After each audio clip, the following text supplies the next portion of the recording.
Hey y'all, welcome back to the Brianna Approved podcast. We have a very exciting guest today. We have Jason Phillips, who is the coach of coaches and a former cover model and professional athlete to sought after fitness and nutrition coaches. He is also the founder and the CEO of Nutritional Coaching Institute, which we will chat about today. And his formal background actually comes from Florida State University, where he majored in exercise science with a concentration in fitness and nutrition.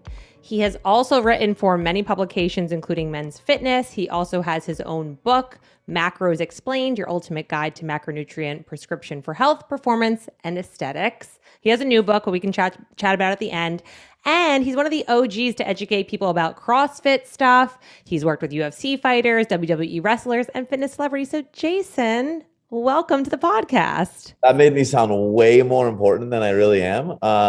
And I think all of those things just goes to show how old I am. But it is an honor to be here. I truly appreciate it. And I'm excited to chat. Isn't it always so cringeworthy to hear your bio back and you're like, did I write that? Or was I so just... Somebody on my team definitely wrote that. But yeah, it's crazy. It feels like I just started in this industry, which is crazy. I literally every day feel, I don't want to say I feel green. Like I feel like I know a lot, but I still feel like it's very early in my career. And as I look back, it's been 18 years that I've been in the game, which is scary because I'm like, fuck, I'm old. I hope I could swear. Oh yeah, you can curse. I'm from Jersey. We curse all the time.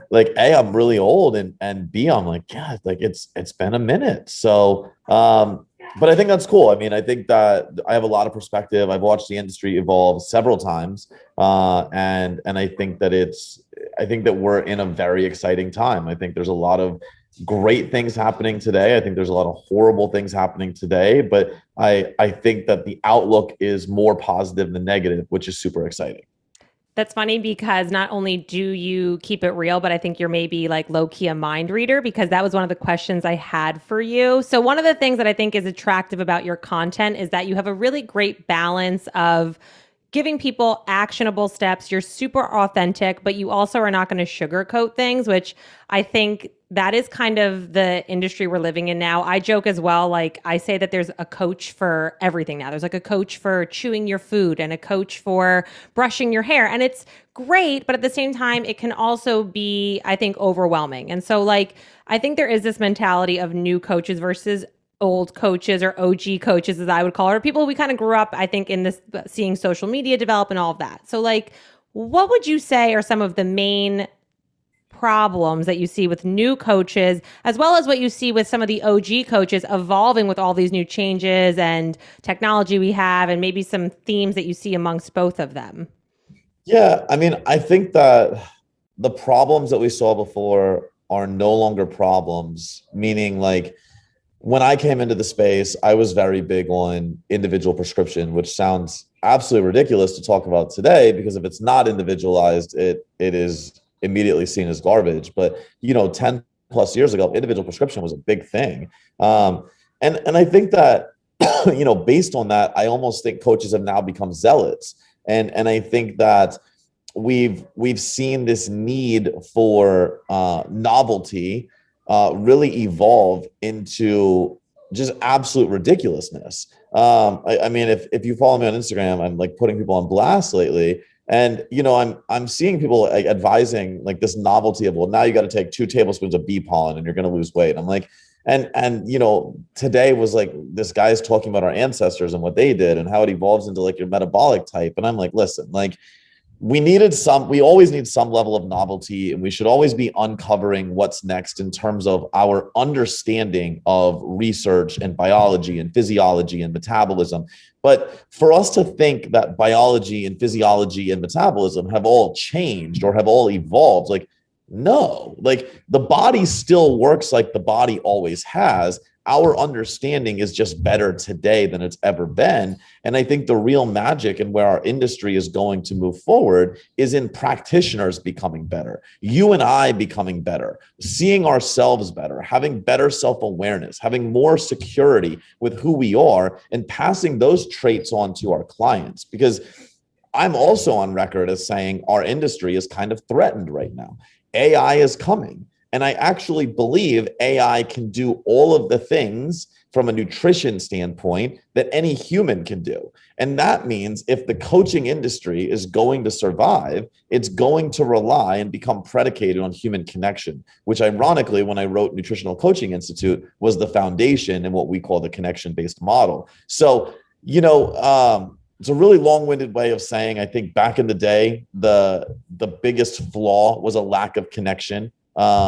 Today, the biggest flaw is an overemphasis on automation. The number of clients or number of coaches that I see that are trying to do it the easy way to get more clients and more volume in their business is you're just destroying, in my opinion, quality. And I think now that I live more on the business side these days, as somebody that advises coaching businesses all the time, you can scale quality. You don't just have to scale with quantity. And I think it's just massively misunderstood. I love so many things that you said about that and touching on, I think, both perspectives. And I think awareness and quality is something that people need to value more. And I know I always joke and I kind of say, like, listen, if you want a Harvard education, you're going to pay Harvard tuition. If you want to go to Harvard, they're not going to negotiate with you and say, well, I know that you're really qualified. You would love this, but like, we'll give you whatever X amount of dollars off. And I know that you had a post that said, clients who pay more do more, right? So like this idea of devaluing your services. And I think, again, both new coaches and coaches who have been around for a while struggle with this idea of imposter syndrome, maybe, or even raising prices and valuing or even getting pushback to clients. So what would you say to somebody who's a coach who maybe is struggling with any of those buckets, whether that's, feeling that, okay, well, I'm asking for this and I know that's what I'm worth, but every time I say this price, they have sticker shock, or I don't know if I am truly worth that. Like, how does somebody even get into the mindset of evolving their own perception of that? Yeah. So I'm very contrary to every other guru in the world on this. And so every business guru out there is going to tell you should be high ticket from day one. You should only be high ticket. You should learn to sell high ticket. I don't want to say I disagree, but I think there's some flaws in that mindset. I'm a believer that humans feed off of momentum, positively and negatively. And so if we hear the word no repeatedly, we're going to begin conditioning ourselves to hearing the word no. And so now when we go make an offer, be it $100, $1,000, or $100,000, we're conditioned to hear the word no. But if we hear the word yes, and that kind of becomes how we condition ourselves that, you know what, no matter what I say, everybody says yes, the same principle applies, whether it's $100, $1,000, or $100,000. And a lot of people now look at me as somebody that's very good at persuasion and marketing and sales. And that's not how I used to be. I used to be horrible in sales. In fact, I feared sales with everything in me. But when I actually started my business and my consulting business, I started for very low rates. Like I'm talking $100 a month. Now, today, if you want to work with me as a business consultant, it's a multiple five-figure investment. And I have no issues making that ask. And there are some six-figure offers that I have, right? I have no issues making that offer. And I fully expect you to say yes if I make you an offer, because that means I know definitively we can work together. But I only correlate that back to the very beginning to where I got used to hearing the word yes. I mean, no matter who I talked to, no matter what they were doing, I knew people could afford $100. I knew that I was well worth it. I created this massive gap between the value and the value I provided, right? So like the value of the service definitively was $100. That's what you're paying. But the value I provided was probably $10,000. And anytime this gap is really big, your service is very likely to start going viral. And so I started building my business purely on virality, purely on word of mouth, right? Where people were like, this Jason guy, he's not super expensive, but he's really fucking good. And that's really how we did it. And then the same thing happened with NCI and the same thing happened with BCI. And that's literally what got us there. So I think there's this continuum where when you're a brand new coach, you need to sell something that's very easy to sell, but very difficult to fulfill. Okay. And so that means, yes, you have to grind a little bit in the beginning of business. That's the barrier of entry to being rich and successful at some point.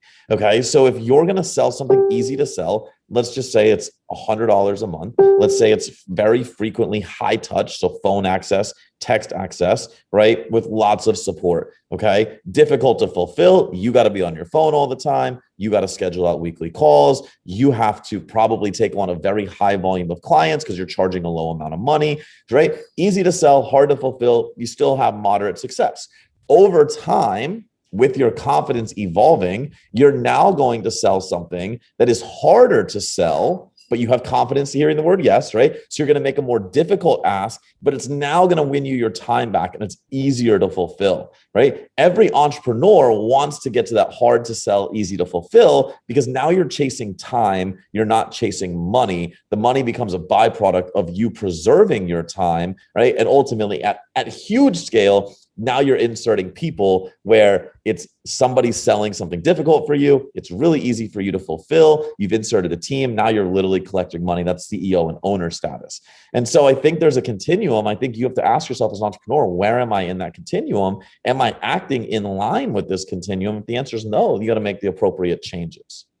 I think that's one of the best prompts that anybody could do is a self audit of not what's the Instagram persona that I'm putting out there in hustle grind mode. And everybody, I always joke, like, I'm like, nobody has an ugly face anymore. Like when I was in middle school, I had braces, I wore a white eyeliner, I had crimped hair. Like, I joke, I'm like, I look at girls now. My mom was an eighth grade teacher. And I'm like, oh my God, these girls are like so pretty. But I feel like people do this in every Yeah. asset of their life now, Yeah. where they're just like, I grind and like they'll rent a car or whatever it is. And that idea of competence versus confidence, I think is very different. And to your point, I think you have to actually meet yourself where you are. And a lot of people don't want to have that honest conversation because it's not as sexy and it's not as cool.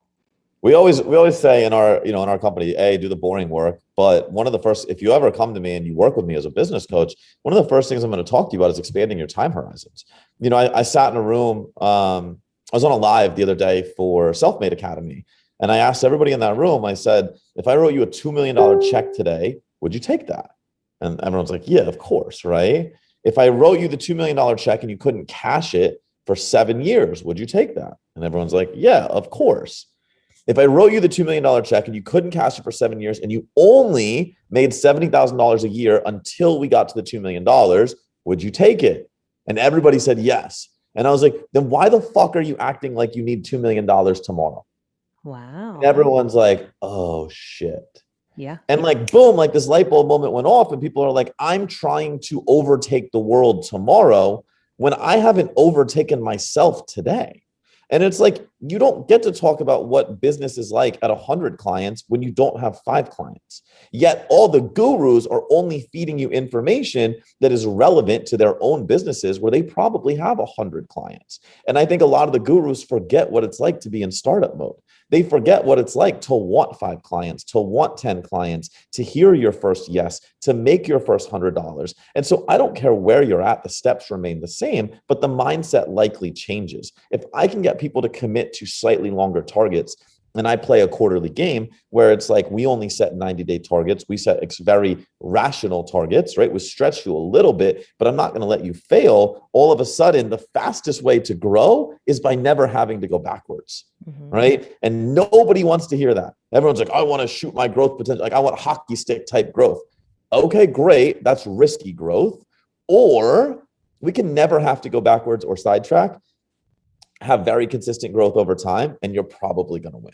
And yeah, so I think you just did a post about that idea of consistency and this idea of patience, right? And like speed over perfection. And I think it's so easy now too. Like back in the day, if you had an actual physical clinic or practice, you were either like seeing people in person and that was your reach was a lot smaller. Now you could literally be like on your mom's couch and not have any clients and be like, hey guys, like this is how I made my first million. And I know you did a post where you said like, I failed for 10 years before I found success.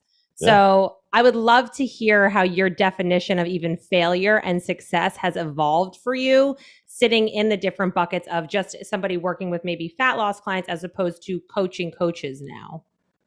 Yeah, I don't think the definitions have changed at all outside of my understanding of them. I used to be very transactional. I think that the biggest thing that's changed and this is what I encourage everybody to get to in life, is the notion of transactions versus like the sum of a whole. And everybody lives inside of the results of microtransactions. And so every day, 10, 20, 30, 40 things happen to us in a day, right? And so, you go to Starbucks. I went to Starbucks this morning. I went through the drive-through. No shit. The person in front of me paid for me. I wanted to pay it forward, but the person behind me was a mobile order and they had already paid it. There was no one else I could pay for. Like, that's a win, right?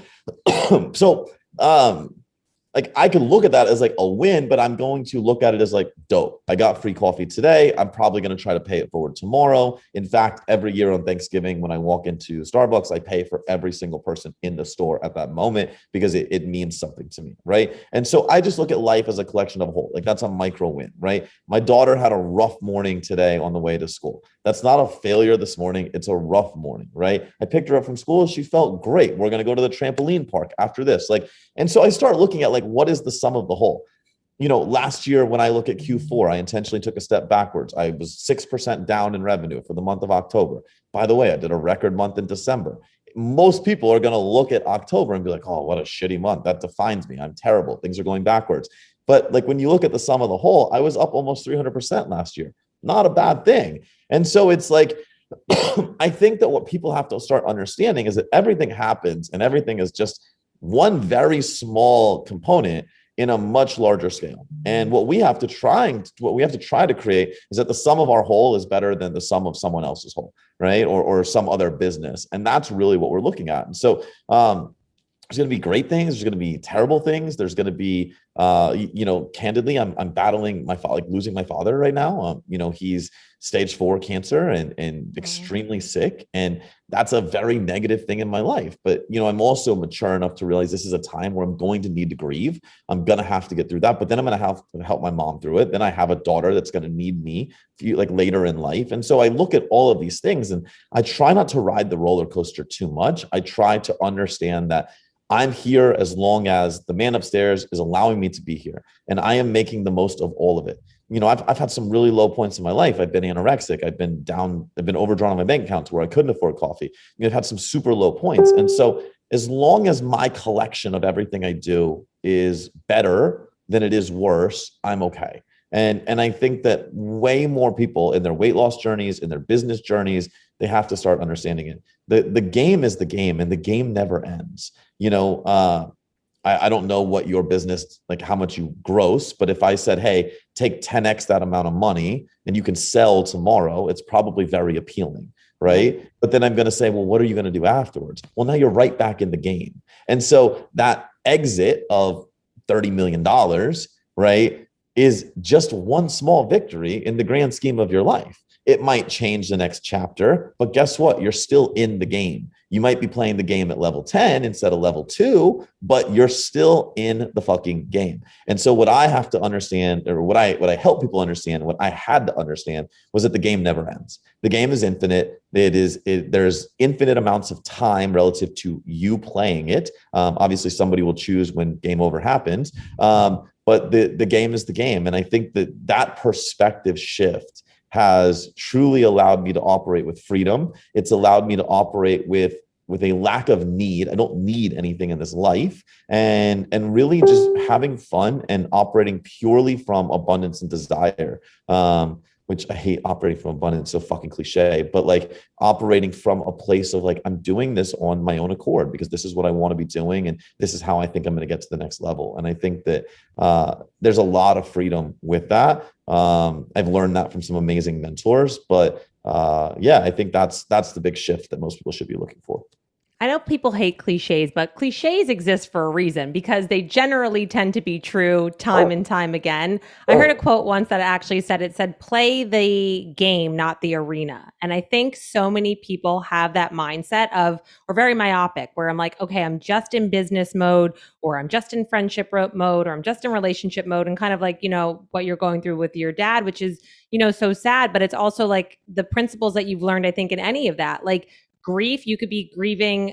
It's obviously going to be a lot heavier when it's a family member and all of that, but grief from that, as opposed to maybe you lost an identity of yourself or a job that you had, or, just anything. And those are all cyclical, and I think that you can oscillate between any of those different stages. And I know that one of the courses that you offer in your coaching institute is mindset. And I Yeah. think that this is something I say to clients all the time. Like, it is some of the hardest work that you'll do, but I think has the best return on your investment when it comes to making changes in every area of your life, as opposed to being so myopic. So, were there any kind of mental struggles or emotions that you felt you had a difficult time maybe like sitting with or befriending, or what was kind of like the lesson that took you the longest to learn or was the toughest to learn? It's a really good question. Because I always joke and I say, if you're going to be a hard learner, don't be a slow learner. And I tend to be both. But once I get the lesson, I really got it. But sometimes I'm like, I got to repeat that like at least 7 more times and then it'll stick. Yeah, I'm trying to think like I'm trying to think of how to articulate it. So I'll give you the lesson and then I'll try to find a way to articulate it, which is I've found like large amounts of success 3 times in my life now. And the first time was in my early 20s when I became one of the most well-known trainers in like Beverly Hills, and I trained celebrities and I did like the in-person thing. And the result of that success, like the end game of that success, was I got really burned out because I did entirely too much work and I wasted the majority of the money I had. The next time I became really successful was when my online coaching business really popped off. I became one of the most well-known coaches online and we did millions of dollars, and the burnout didn't happen this time, but I still, like the financial part, I still wasn't overly connected to it. And so I wasn't leveraging it the right way. Now in the success I'm in, I don't foresee anything negative happening at the end. And so the lessons I had to learn, and the overarching lesson that I'm trying to kind of tie together for you, is that what's happening now is not what's always happening. And I see this inside of a lot of internet coaches is they have a $30,000 month or a $50,000 month, and all of a sudden they assume their salary is $50,000 a month. And it's like, no, you had one $50,000 month. And by the way, you shouldn't be living on every dollar you make, right? And so we create this, and it's easy to illustrate with money because it's easy to understand. But also now take that to something that is non-tangible, not like not money, but client success today or client failure today. And all of a sudden you had, 10 check-ins and 10 clients were upset. Well, that doesn't mean for the rest of your life that 10 clients are going to be upset every single day. Conversely, just because you're experiencing massive amount of success with your clients doesn't mean that a pandemic's not going to happen. People aren't going to freak out. Stress levels are going to go through the roof. And all of a sudden you're going to have different issues to face, and you may not be prepared for that. And so you can't create these logical assumptions that what is happening today is what's going to happen forever. And I think that so many of us get caught up in these loops of today equals forever, and we extrapolate it that way. Our bodies perceive things that way. Our minds should know better. And I think that that's really like the biggest evolution I've had is today is today. It's one data point in 365 over the course of each year, right? Over the course of 10 years, it's one data point in 3,650. And so it's like, oh, well, 1 out of 3,600 suddenly seems very insignificant, but everybody treats it like it's the most significant thing in the world.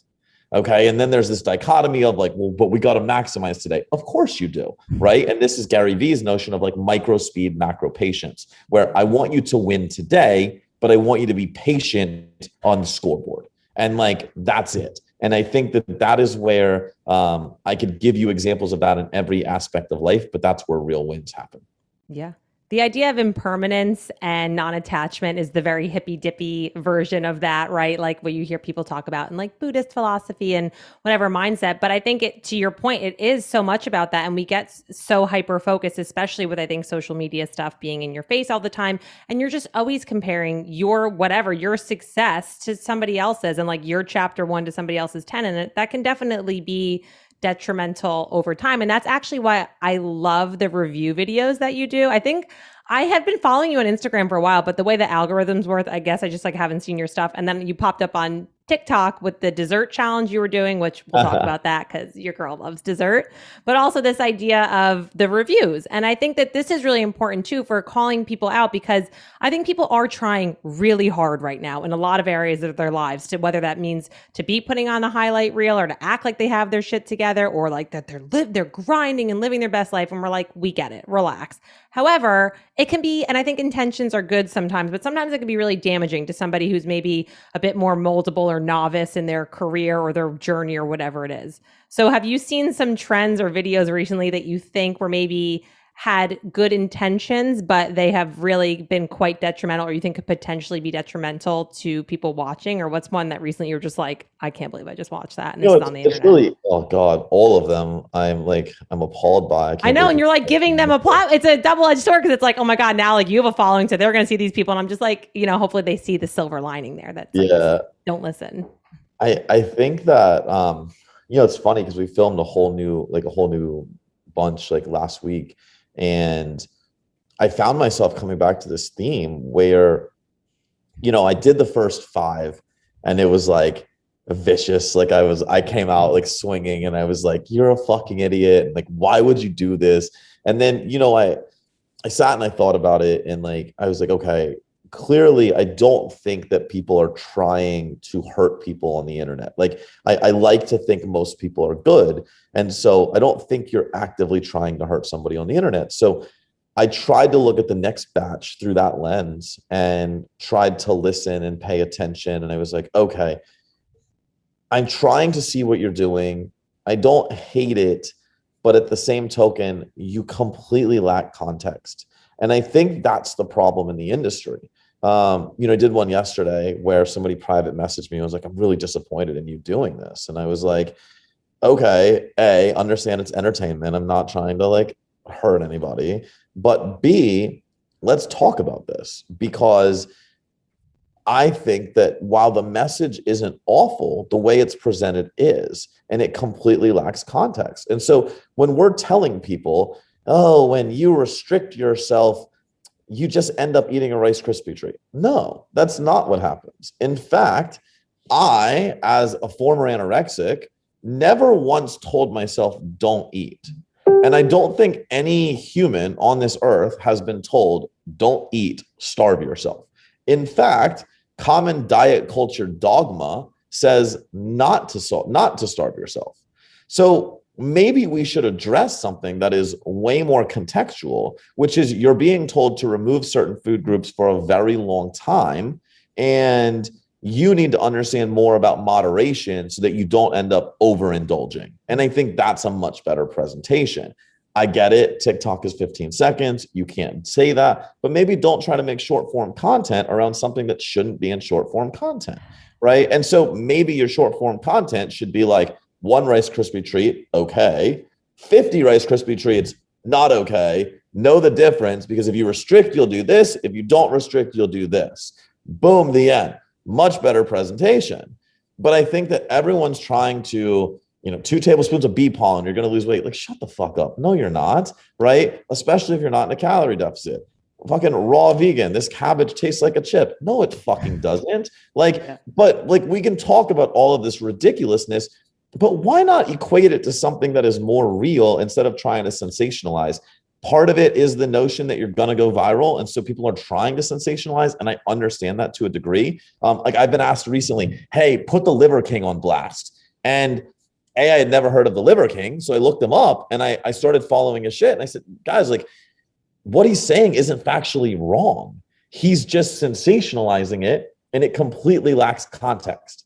And so if he ever wanted to debate me, I would tell him that, and he couldn't, because science is science. But what he's saying isn't factually wrong. He's not wrong about many things. And so, there's the notion of you got to get attention, you got to have views, you got to do all this shit. And I get that. But I also think as practitioners, we should have the health and the mindset health of our consumers first. And that means we have to be very conscientious when making our content, that we're physically not hurting people, that we're mentally not hurting people. When we start doing that, I think we've progressed as a community.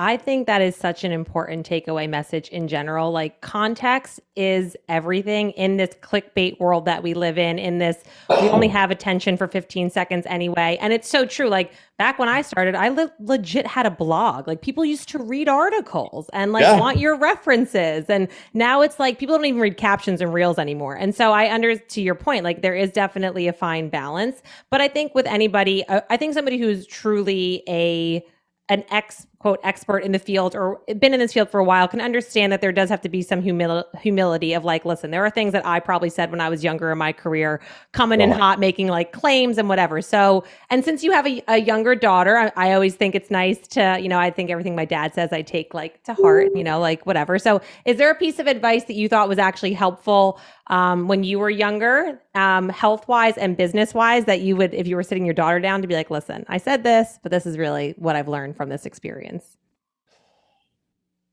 You know what? I think that I would actually go opposite of that and tell her, look at the stupid shit I said, but look at the veracity with which I said it.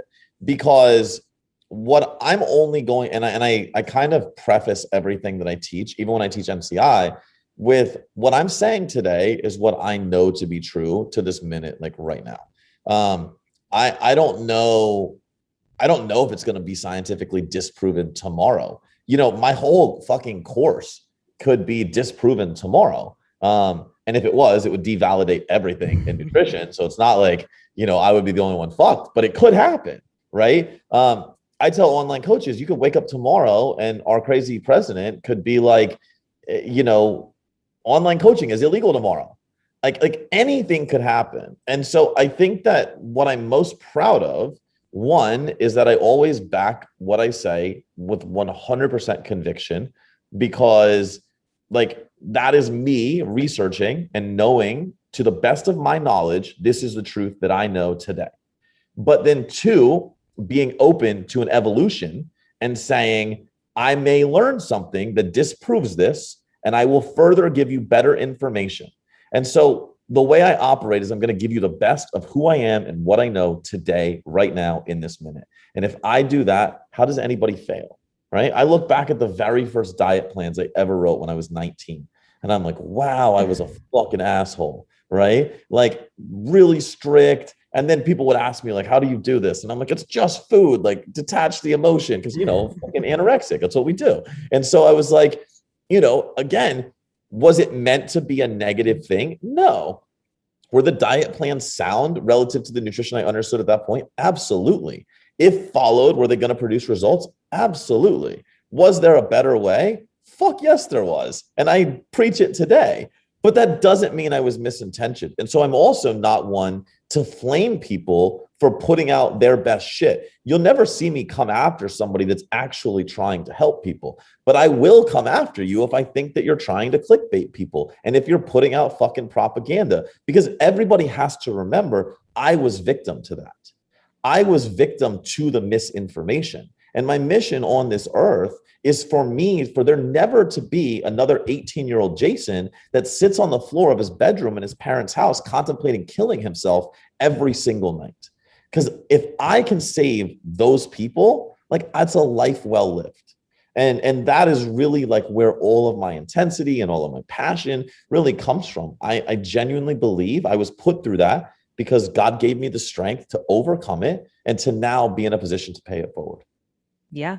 I love that. And I do think, because I'm sure you probably get this sometimes people, and that's why before we started, I asked Jason, I'm like, are you from like New Jersey or something? Because I like that he keeps it real and honest. And sometimes I think people think it's being mean. And when you have put in your time and actually studied and all those other things and helped people, there is almost this sense of responsibility and you've paid your dues to be like, no, listen, I've also been on the other side of it and I respect people's time and money and I don't want to waste either of those things. So I think it's nice to hear your point of that and to, like I said, be humble to be like, yeah, there have been things that I said that have been wildly restrictive or inaccurate, and I have changed and evolved. So I know you're taking your daughter to the trampoline today, so I don't want to take too much of your time, but I would love to hear a little bit about the inception and the intention behind when you started your institute, and kind of what was the light bulb moment or switch for you from maybe just working solely with fat loss clients to doing this? And maybe if people are kind of, wrestling with that idea of like, I don't love just being with one-on-one clients anymore, and maybe they want to either enroll in your course or do something like that, kind of what did that process look like for you?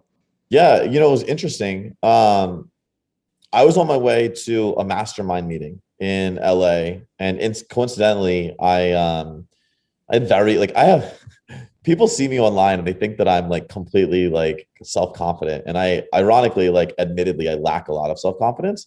And so I was on my way to this meeting, and I remember telling my videographer, I was like, yo, like I'm gonna be like the poorest person in this room. And like we had just hit $1 million in my business.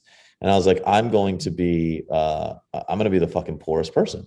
And like we walk in, and ironically, I ended up being the most successful person. And everybody was asking me two questions. Like, one, how do you consistently create the results that you do? Like, that was the actual first question, where people are like, they weren't asking business, they weren't asking money. They were like, dude, you are known no matter who comes to you for creating ridiculous results. Like, how are you so consistent? And I was like, well, that's cool, right? And I could answer those questions. And then the next one was like, how did you get started? How did you take this passion and this skill set, and how did you turn it into a business? I was like, huh. So then, like when we were there, someone was like, dude, you're kind of hitting this glass ceiling. Ironically, it was only 30% of where I ever got to. Like our business did get to like $3 million. And they're like, you're at this glass ceiling. The next thing that you need to do for your legacy is you need to teach other coaches to create the results that you create. And I was, and shout out to Craig Ballantyne, because it was him that gave me the idea. He was like, that's really where you belong. And I was like, huh.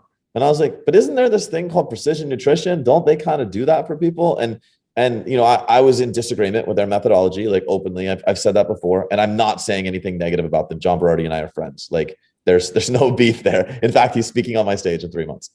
So like we're super close. But I was like, isn't there this thing called PN? And they were like, yeah, but like you could do it too. And I was like, again, imposter syndrome. Like, how the fuck can I beat PN? And by the way, how do you rewrite a book where science hasn't changed, right? It's physiology, it's metabolism, it's biology. Like it's not that different. Science hasn't changed. I'm like, fuck. So I leave this meeting in LA. I'm driving back to my house in Scottsdale at the time, 6 hours. And I get halfway through, and it's like, boom, like ton of bricks hit me in the face. And I was like, I know what I need to do. And for the next 3 hours, I was more antsy than I've ever been. And I got to my house, I drove in the garage, like didn't shut the door, didn't get my shit out of the car, ran straight to my desk, and I wrote down the whole curriculum of NCI level 1. And it's never changed because the clarity was so real. And I knew that the questions I had been asked in the room that weekend were the things I needed to answer if we were going to find success. Because what I had just witnessed was literally a microcosm of the whole industry. I had witnessed super intelligent people that are very well intentioned, but they lack the single fundamental skill that it takes to be successful, which is application. The reason that I was so good was because I could take complex principles, articulate them simply, and apply them to a very diverse setting. No matter who it was, I could make it happen. And I was like, that's what I have to teach people. And if you look like historically at the industry, right, NCI turns 5 this year, the gap that we have filled has been right where PN left off. They are fantastic at the science side of nutrition, but nobody in the industry had ever addressed the application side of the industry. And so I went in and I said, I'm going to win purely from application. Ironically, look what's happened 5 years later. If you're a coach and you don't have application, you lack confidence. And every coach knows application is king. So I would say that my prediction was right. I would say that we truly are putting a dent in the industry. And I mean, again, of course, I believe in my own products. I think we're the future of the industry. And so that was really it. And then the same thing in business. I heard similar stories. I mean, I was fortunate enough, again, just to grow and scale to 3 million and all these coaches, like, how do you do it? And this was really interesting because I saw all the business gurus and I was doing nothing that they were promoting. And I was like, like maybe I'm the dumb one. Like maybe I got lucky. And then I just kept like listening to them and I'm like, no, like, I don't believe that. And then what I kept doing and like what I kept tripling down on was like working more and more. And like, I had somebody come to me. He's pretty well known. I won't say his name because we don't work together anymore, but I helped him build his business from like $10,000 a month to like $70,000 a month in 6 months. And he came to me and I was like, dude, I want you to help me build my business. And I was like, no, no, no, I don't do that. And he's like, no, no, no, like I'm going to pay you. And I'm like, no, like I really don't do that. And he was, by the way, like message to all the coaches out there, like stay in your fucking lane. And so I was like, all right, like you're really persistent. Like, let me think about this. And I remember I was like, dude, tell me everything you want. I was like, for the next, 2-3 weeks, I'm going to think about it. If I can conceptualize what I think you need to do, I'm like, you'll be a test case. And, I'm like, I'll think about it. And so I sat on it for 2-3 weeks and I built a plan. And I said, all right, I'm reasonably confident this will work. And so I went to him and I was like, listen, it's $1,000 a month. I'm like, I'm making no promises. I'm like, the longest I'm willing to commit to is 6 months, because at the end of 6 months, if I haven't delivered, like, I'm going to feel really guilty. I'm going to feel like I need to give you your money back because I always deliver. Right. And yeah, 6 months later, he was making 70 grand a month, and clearly it worked. And so then I had lots of people hitting me up and it kept working. And, I guess my gift is I see gaps in industries and business models. And, it's just something I love. But it's always like, something in the industry has left off, and if there's somebody that's gonna pick it up, and fortunately for me, it's been me twice. Yeah. Never underestimate the beta phase of something, of being honest and being like, I actually don't know how I feel about this either, but like if we can both be honest about where we are meeting our expectations, like I'm going to try it out, you're going to try it out, you never really know or what results can happen from that. So Love it. before I let you go and you tell everybody how they can work with you and where they can find you and find all of your great videos and all that, I know you recently did an Eat Dessert Every Night challenge, which is like the best challenge that is currently on the internet. That needs to be trending. So hashtag never skip dessert. So what was a dessert that you didn't get to eat that you wish you did? And if you could only eat one dessert for the rest of your life, what would that be? Oh I know. man. I'm like the Barbara Walters of wellness The, questions. the harder one is like the one dessert. Oh, I know. Okay, so pre-frame, I'm not a massive dessert fan.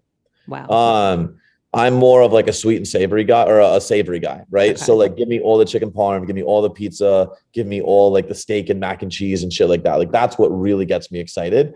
So my mentor, Alex Hormozy, has a running hashtag that is like all over the internet, hashtag never skip dessert. And Alex is jacked and ripped, and everyone's like, how the hell does he stay that way? And admittedly, I'm trying to grow a YouTube channel. And so I like to be very sensational. But again, I'm not sensational with my advice. I'm just sensational with the shit I'm willing to do. Yeah. And so I was like, all right, well, let's fucking try it and let's see what happens over the course of a week. And so we went to Arizona. It was a really intense week. It was my event week. And so like, you knew this was not optimal. I wasn't sleeping. I actually ended up getting sick. I was speaking all day on my feet. So you knew like we were going to get the worst of the worst effects here. And so I never skipped dessert for a week. And yeah, like the results. Do you want me to share the result, or should we just send people to YouTube to see what happened? Send them to YouTube because you're building your YouTube channel, and I hope that there is going to be merch soon with a Never Skip Dessert sweatshirt and maybe a Never Skip Dessert bathing suit for the summer crop top for the bitches. So I'll be waiting for that for sure. But so what was your favorite dessert that you ate? And then tell everybody where they can find you, what some of your main handles are, website, all that good stuff. So my favorite dessert that week was the chocolate cake, ironically, that I got at Fry's, the grocery store. That and then the beignet tree at Dominic's. If you haven't been to Scottsdale, Arizona, and haven't been to Dominic's, the beignet tree is fire. Like highly recommend, 10 out of 10. Or if you're somewhere where there's a steak 44, steak 48, they have it as well. Highly, highly, highly recommend. I eat chocolate chip cookies every day. Like it's right before I go to bed. I eat like 1 or 2 freshly baked chocolate chip cookies every night. It's because kind of like a thing. So I would say like that's one of my favorites, but it's more like a comfort thing. It's like a routine thing. I love butter cake from Mastro's. Trying to think like what really gets me excited. I think you should do a eat pizza every day challenge, because that's just okay, the Jersey Italian. So I'll tell you what's coming up. Okay, so next week on the channel, there's a video coming out where we combine 3 of my favorite things. I'm not going to give you all the secrets, but I combine 3 of my favorite things. UFC, pizza, and Georgetown cupcakes. And so I can't tell you everything, but I can tell you this. I had to eat more than 2 pizzas and more than 2 cases of cupcakes in a very short amount of time. So that's one worth watching. And during which I reviewed TikTok videos. Love it. I also had to do Chick-fil-A for a full day. I can tell you that was the worst thing I've ever done in my life. I felt like complete garbage. I will never do it again. I hate fast food. I don't ever want to see that shit again. I can tell you in 2 weeks I'm going to Vegas and I'm letting Las Vegas choose my diet for 3 days. So before I can eat, somebody in Vegas has to tell me what to eat. And I'm doing a 10,000 calorie day of nothing but pizza. Wow. That's my dream. I will definitely be tuning in live for that. So everybody make sure that you follow Jason on YouTube, on Instagram. Is there a specific platform that you love the most? I know, where can people find you on YouTube and your Instagram handle and website? And then I will let you go jump on the trampoline to work for those, fun extra pizza calories. Yeah, we got to go burn a few. At Jason Phillips is Nutrition on Instagram is the easiest way to get to me. Send me a DM. I tell everybody I try to always respond. Pretty sure that's kind of how this podcast happened. It is. We were just messaging. And so I try to get back to everybody. I'm not gonna say I'm perfect, but I do make a very good effort as long as you're not just sending me stupid shit. So, but I make a very concerted effort to be as helpful as I possibly can. So send me a DM, give me a follow. I'd really appreciate it. And go check out the YouTube channel. We're really trying to grow that. So like that, subscribe, leave me some comments, tell me what crazy shit you want me to do. And of course, if there's any way I can help you, please reach out. I'm happy to do so. All be in the show notes. Jason, thank you so much for your time today. And I can't wait to hear all about your Vegas trip and have so much fun jumping on the trampoline. We will do that. Sorry, my daughter is she's a little fussy right now. She wants to watch some Barbie on the tablet. So who doesn't? I'm gonna go watch Barbie on the tablet. And she wants to watch Barbie, and so we're gonna go do that. But I genuinely appreciate your time, guys. Anybody that listened to this or that watched this, I appreciate your time. I know time is our most precious resource. So I hope I added value to your life in the last 45 minutes. And like I said, if so, reach out. I'll help you in any way I possibly can. And Brianna, thank you so much for putting this together. Obviously, you're taking the time out of your life to pay it forward to help people as well. And I'm always super appreciative of that. So thank you so much. Thank you. Ciao, guys.